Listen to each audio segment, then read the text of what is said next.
actually would be also under a death sentence just for drawing Muhammad and for sponsoring people who do, which I did not in order to cause gratuitous insult, but to defend the freedom of speech and freedom of expression, which is the foundation of any genuinely free society.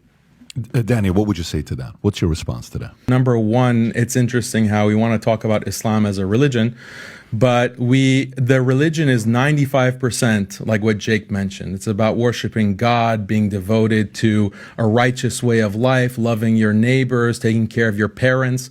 That's what 95% of Islam is about.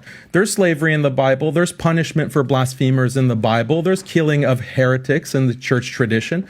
There's no discussion of that with Matt Walsh, right? Or Ben Shapiro. There is killing of blasphemers in the Hebrew Bible. There is, punishments for apostasy in the Talmud.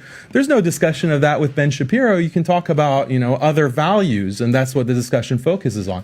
But the Islamophobic narrative is just lasering in on these specific topics, which is fine. We can discuss that, but I just want to note the double standard. Because when we look at the Bible, we see in Leviticus, we see in Deuteronomy that blasphemers should be put to death.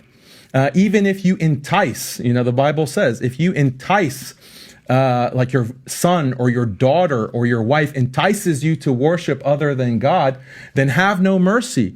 Put them to death. Without due process mentioned, without any kind of court or tribunal, the husband or the father should just immediately put them to death without mercy. That's what the Bible says.